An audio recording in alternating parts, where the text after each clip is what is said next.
If you are wondering how you should be communicating about your capital campaign, you are in luck. We've got a super special podcast for you today and a super special guest.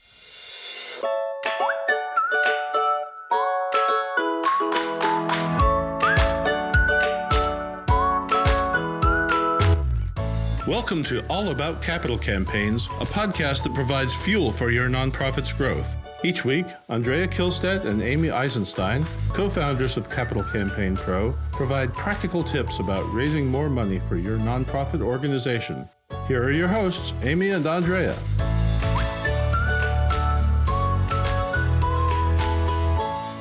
Hi, I'm Amy Eisenstein.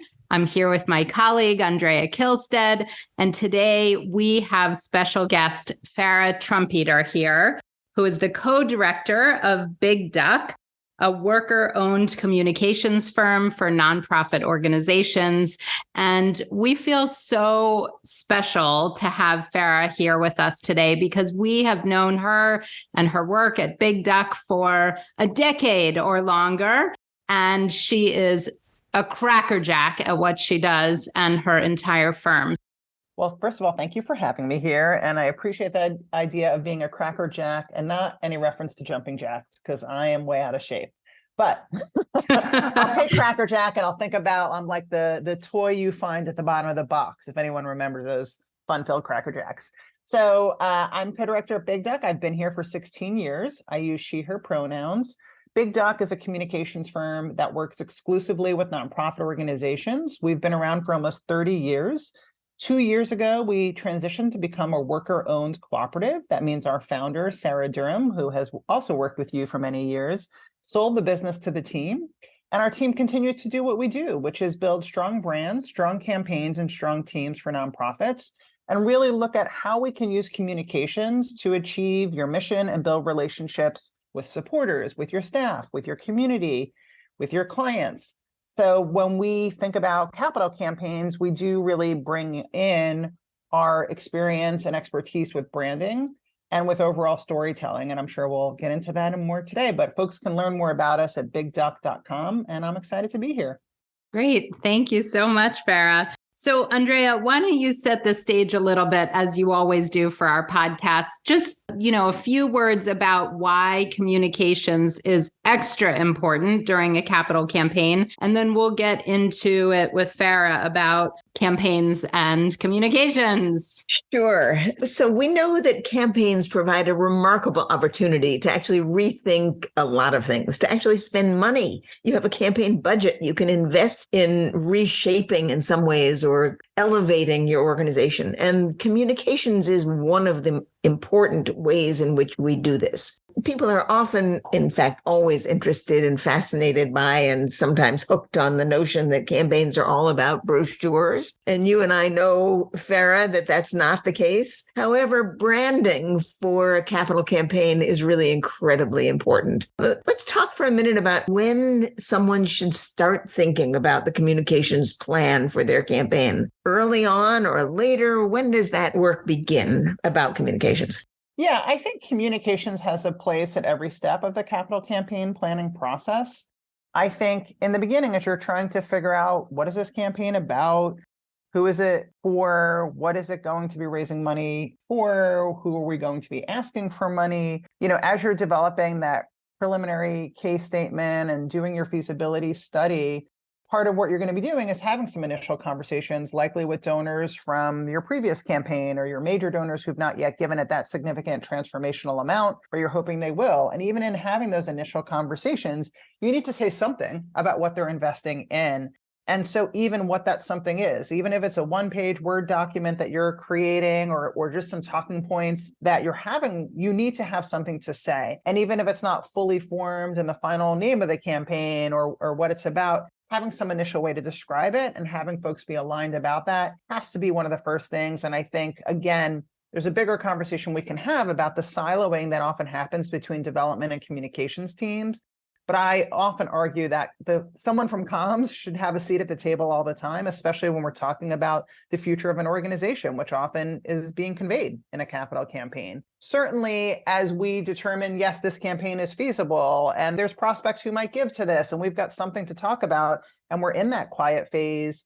Again, we often come in once those initial conversations have been developed to figure out what should be the theme of this campaign.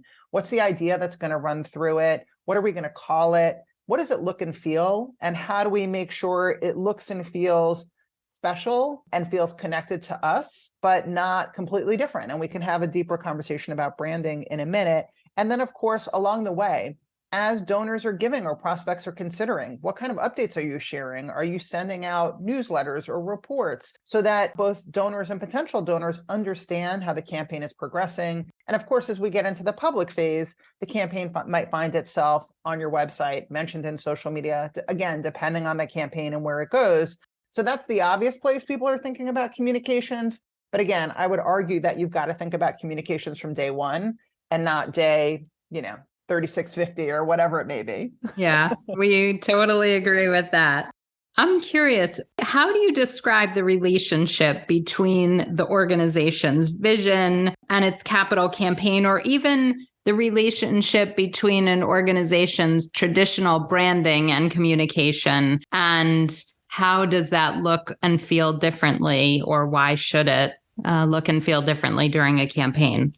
Yeah, let me start with the first question. I think the organization's vision is, to me, the starting place for all communications, including a capital campaign, which I see as donor communications, but a form of communications. So where an organization is going, which is often articulated in things like a strategic plan, a theory of change, a logic model, at least in someone's head somewhere, right? Someone knows where this organization is going, I hope.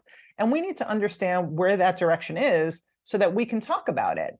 Again, in a preliminary case statement, in an eventual case statement brochure or presentation, in conversations with donors, and of course, as we're building an organization's brand. So we need to know where an org is going because, again, that's probably going to be included in the story of the capital campaign. But the capital campaign, like all things we're doing, should be in service of where the organization is going and, of course, its mission as well. So that's, what I would say about that. If an organization doesn't know where it's going, then how are you going to have a successful capital campaign? I'm sure one of the first questions a donor is going to ask, and you two know better than I do in this because I'm not in those kind of conversations, but where's this going? Where's my investment going to go? What outcomes can I expect? What is going to happen as a result of my gift?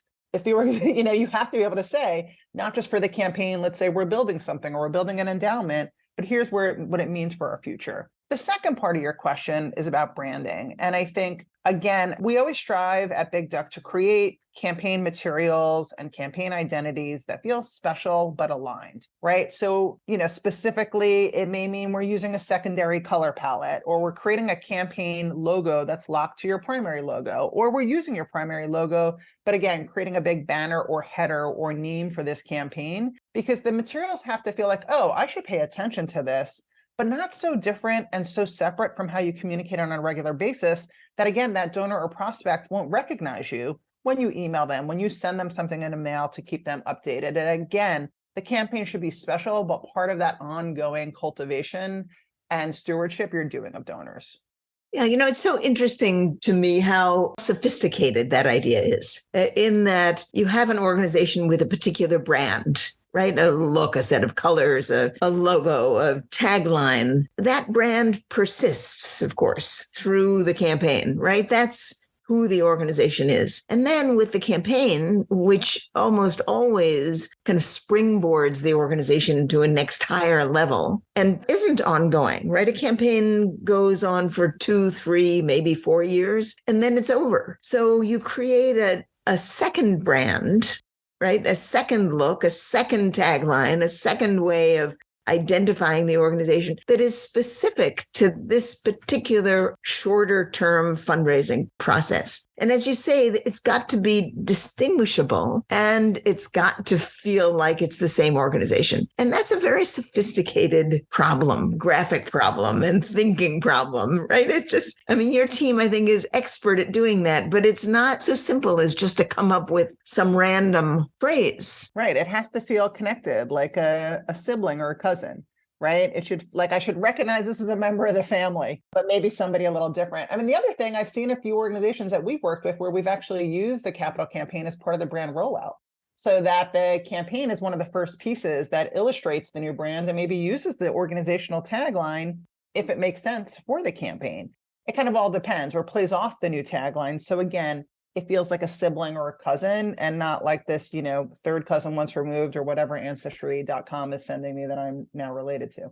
Yeah, I think that's such a good point, because a campaign is actually an opportunity. By definition, you're capacity building for your organization. So therefore, it's an opportunity to make all of your communications and branding more sophisticated, and your marketing. So I think organizations should pay attention to this unique opportunity of having a budget and income coming in that can be invested in long-term growth and sophistication of the organization. And communications is exactly that. Farra, I often think about the importance of thinking about communications and materials for campaigns, both from a process standpoint and from a product standpoint. Because if you get people involved in the process of thinking through what the brand should be, what the tagline should be, what it is you're trying to say with the campaign communications, then the people you involve in that actually become more familiar with it. It becomes sort of a part of who they are. They are able to articulate it easily and well. There are, however, some communications firms that don't want to spend the time and the energy getting other people involved, because, of course, it's much simpler just to go and create a brand and say, here's your brand. I'm wondering how you fall on that split between the importance of process and the importance of product. Oh, we love process. We are big champions of making the time and space for what we call an inclusive process through all of our work. And we often talk about, podcast about, blog about the idea of really who is in your community and how do we get feedback from our community when we are building communications, a brand, a campaign, etc. Sometimes there's not time and budget to do that. So where we can, we are always advocating for that. And specifically, I have had a few instances, or we have had at Big Duck, where this has been a great way to engage a campaign cabinet, a donor advisory committee, whatever you may have, that often, again, and you all can speak better to when it happens, but usually in the beginning, in that initial phase, we're creating some group of donors who are giving us feedback as we're building the campaign. Maybe they're the sounding board for the feasibility study. That group of people can be a great group of people to say, hey, we're working with Big Duck, or Big Duck comes and presents, or an agency, it doesn't have to be Big Duck, that we welcome it, and can say, we've just had a presentation. We're thinking, they presented 4 concepts to us. We're looking at these 2, we've elevated, we'd love your feedback. Which one resonates more with you? Which one do you think would compel you or people like you to want to learn more? Not just say, what do you like, but really give a focus on the action you're hoping to create. So we've done things where we've created surveys asking about phrases, words, themes, different, for example, maybe if there is going to be a brochure, different cover designs, just to get a sense of what's resonating with donors. We've also done live conversations, or almost like a town hall. So we're a presentation in a meeting. I do think engaging actual donors in that process in the beginning, to your point, gets them more likely to feel engaged in the campaign, especially as maybe initial investors, as ambassadors, people who are advocating for their friends and networks to give. And it makes the materials better, right? And I would say, I wouldn't just privilege the donor voice at that point. I'd also invite other members of our staff who know our community, because I think one of the things that I know can come up specifically, and especially in capital major donor campaigns, can be sort of harmful storytelling, where we're so donor-centric and so elevate the donor as the hero that we, in essence, do harm to other audiences. And that's certainly something we also want to avoid. So what do you mean by that? Talk a little more about doing harm to other audiences. I mean, I think it is amazing that there are people out there with the resources to contribute at a 5, 6, 7, 8-figure level. I can't really imagine. I hope to, well, and I will never become one of those people. I don't imagine that for my future. But I know that there are people out there who have access to the level of resources to give, and that is amazing. And I think as we are looking at how we can integrate diversity, equity, inclusion, justice in everything that we do. And if organizations committed to that, you really do need to look at your practices related to fundraising. And specifically, I think for many years, there have been a sort of the donor is the hero, the donor is the savior. If we don't get your support, we will close the next day. The only person that matters to this organization is the donor that can, right? When those kind of messages come through in how we communicate, or you, mighty donor, are saving this poor person with your investment, which again has been so much of in many of the fundraising approaches for decades, then it creates this power dynamic or elevates this power dynamic where the donor is amazing and on this pedestal, and everyone else, just because they can only contribute a lesser amount or their time or their expertise is nowhere near as valuable. And not only does that is harmful in and of itself, it also makes it seem like the only thing, your money is your worth and there's nothing else that matters. So instead, we want to see how we can treat the donor as a partner and say the donor is an important person for us to establish our mission. But guess what? Us establishing our mission is carried out by our staff, is carried out by our program partners. And when we're telling stories about beneficiaries, we're making sure that the folks whose stories are being told, those folks are being compensated for sharing their stories. Those folks are reviewing the images that are being used, the words that are being used, so that they are coming from a place of dignity and not this place of, look at this poor person. So that's some of the things that are coming to mind. Yeah, that's such an important point. And I think in the last few years, we've seen such a wonderful shift in thinking about that for us, that's come up a lot in the question of donor recognition, of naming spaces or naming buildings, and whether that's appropriate for every organization or not. Yes, that is a very active question in the spirit of this. And just, I always like to amplify and recognize Boulay, who I think has been really leading a lot of this thinking, as well as the community-centric fundraising movement, that if folks are not familiar with, if you go to communitycentricfundraising.org, they have an amazing content hub with blogs and podcasts and other content if you're trying to really understand this. Yeah, we've had Boulay as a guest here ourselves, and I look forward to his writings every week. Yeah, I just wanted to shift the conversation a little. One of the other things that I think has changed a fair amount in the capital campaign world are the kinds of materials that we use in campaigns. And I wonder what you see and what you see as most organizations using these days. Yeah, I mean, I think the standard for so long, I believe, was the brochure or the report, the printed, 12 to 40 page documents that you could use at a donor meeting, thumb through, leave behind for them to take home to their partner, their professional advisor. Those for many organizations are still an important piece, especially for organizations that are working with donors who are older, who meeting in person is still very much part of the cultivation process. I think with the pandemic and the move to virtual that really pushed things along, now the default for many organizations we work with is a digital presentation, as opposed to it being the printed report that we then convert for some organizations.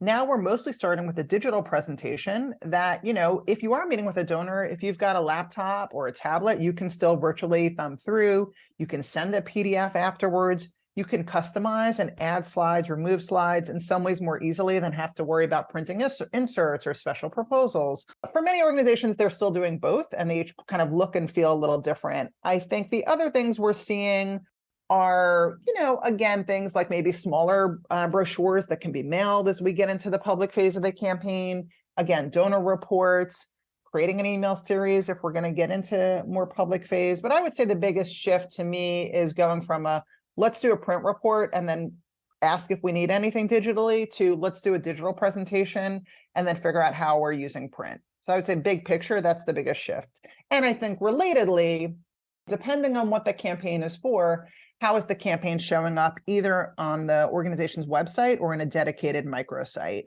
Sometimes a microsite can be helpful, which is like a small website that just has a few pages.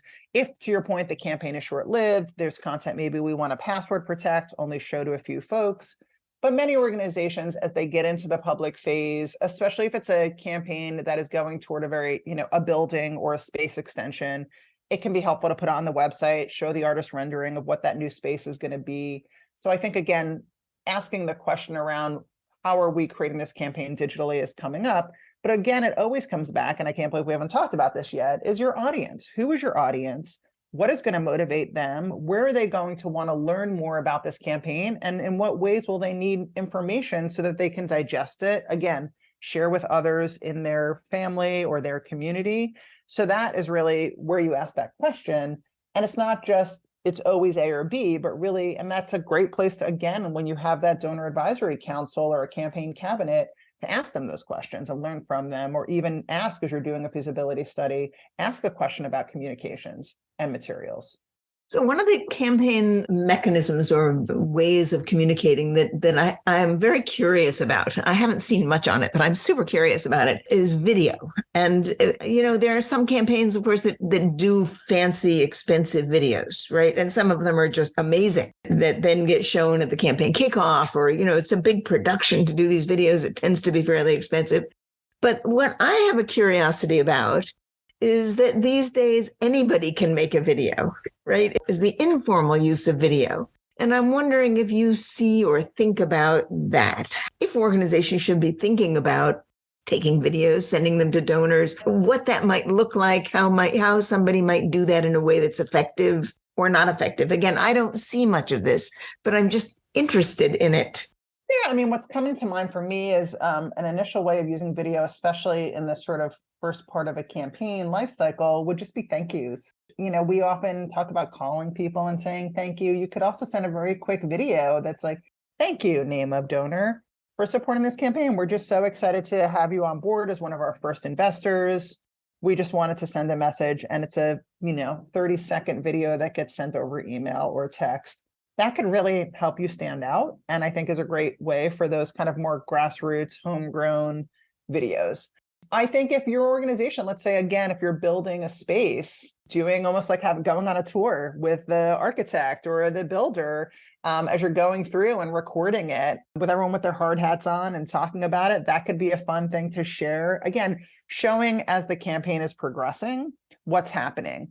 I do think, again, as the campaign gets into the more public phase, there's going to be probably a growing need for video. Video is currently one of the things that gets the most response on social media, whether it's a reel on Instagram, a video on TikTok for much longer TikTok might exist, content on your other channels. But again, this comes back to, do you have the right content for video?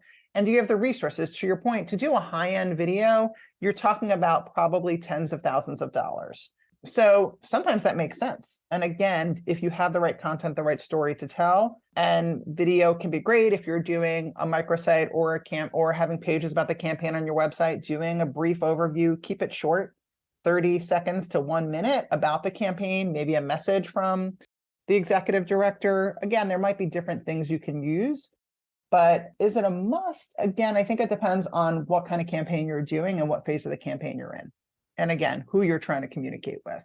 I think that's so important. I don't think we have time to get into too many details, but really thinking about the communications differently for each phase of the campaign is such an important thing. And we have some blogs about that and probably will continue to do that. But Farra, I'm wondering, as listeners get into campaigns and think about hiring communications support or help with branding and marketing, what kind of things should they be thinking about? How should they think about hiring the right firm or the right individual? What kind of questions should they ask? I know that's 3 or 4 questions in one, but as listeners think about hiring help for this area, what should they think about?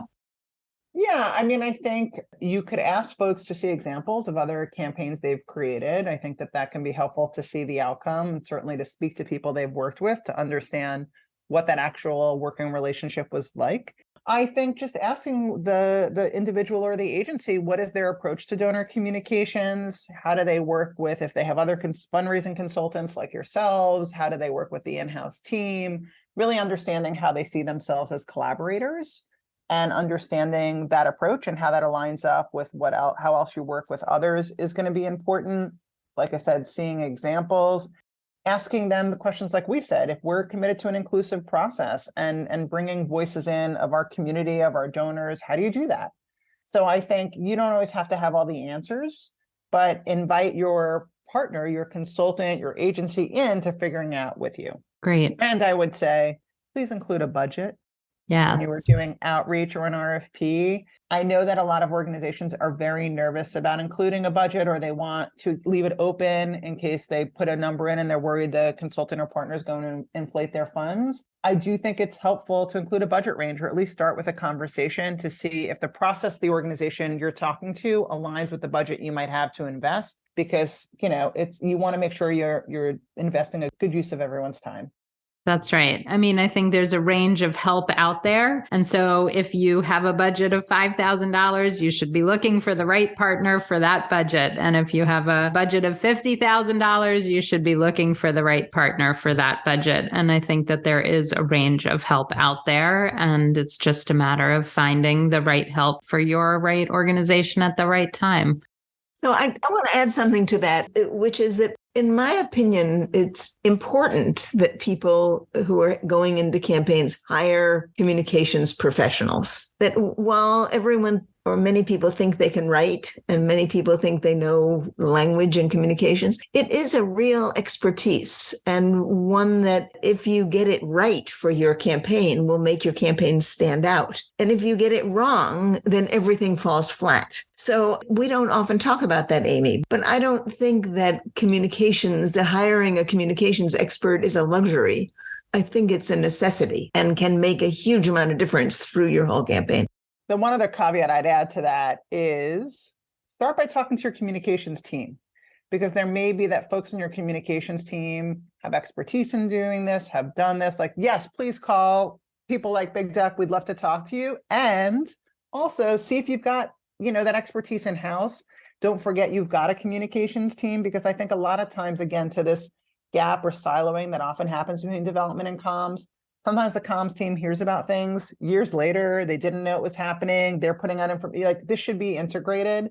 And that communications team may have a good partner that they've worked with and done branding work or other work with. So I would just say, on your journey to figuring out, I agree with Andrea, communications should be seen as a must and not a maybe. And I would start by talking to your in-house team before you start going out and looking for other partners.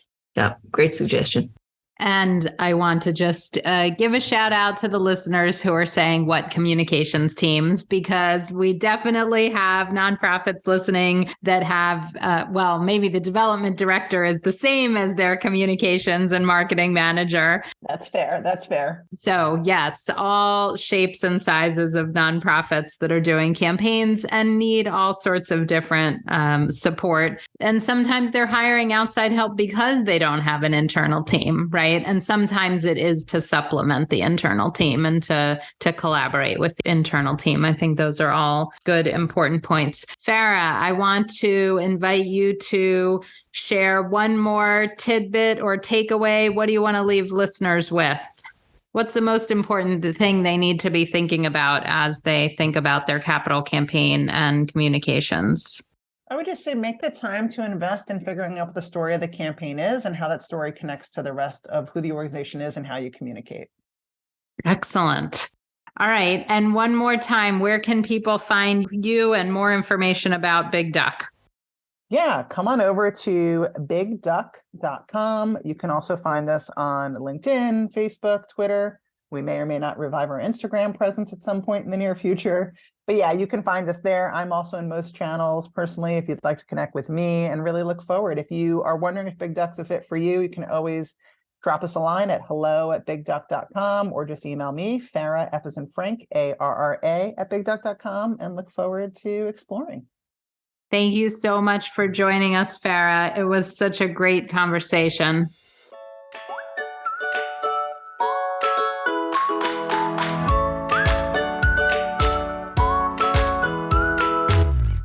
Thanks for joining Amy and Andrea for today's All About Capital Campaigns. To learn more about them and their work together, visit capitalcampaignpro.com. And please subscribe, rate, and review us on your favorite podcasting platform. Thank you.